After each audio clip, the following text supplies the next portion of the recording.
What made me get into financial education?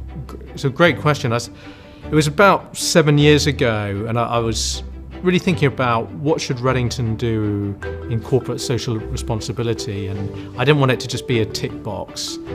And I was very lucky. I met a person who used to advise Bill and Melinda Gates on their foundation, and he said, look, what the smart companies do is they give away their intellectual property, they give away their know-how. That has far more impact than giving away money. And he said, if you can figure out what it is you do and figure out a way to give that away, that will have a big impact. At the time, it had become clear to me that final salary pension funds, the ones that I'd been advising, were going to come to an end, and that everyone in the future was going to end up with what's called defined contribution, and then huge sense of financial responsibility on our shoulders.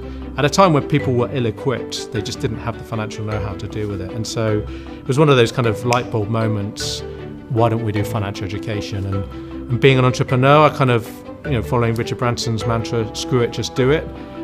We sort of partnered with a local school in Islington, and we ran our first day and taught them the basics of, save your money first and then pay yourself second. Fast forward to today, and that we've got a proper charity, Red Start, with a CEO, with professionals working in it. We're trying to evidence that financial education improves maths results. I chair the Children's Financial Education Council. I've written a children's book, and it's become a real passion of mine. Financial education has evolved quite a lot in the UK and around the world. I think it's fair to say a few years ago there was a degree of skepticism about whether financial education actually worked. And increasingly, researchers around the world, be that in the US or Canada, the UK, are trying to put these studies in place to evidence that engaging young people and having a conversation about money can make a real difference. So just something really basic. Most parents would rather talk to their children about sex than about money.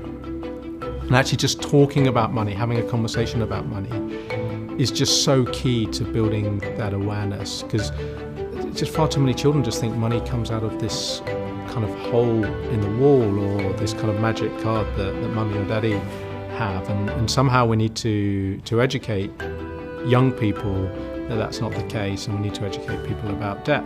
And this is not about trying to help people figure it out themselves, it's just to realise that this is such an important topic and their future financial journey is so important.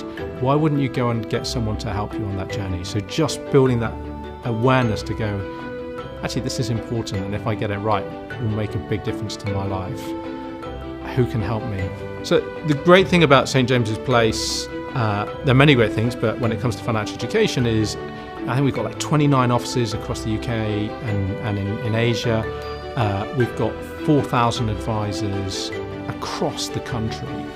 And financial education, a bit like financial advice, actually has the biggest impact when it's face-to-face.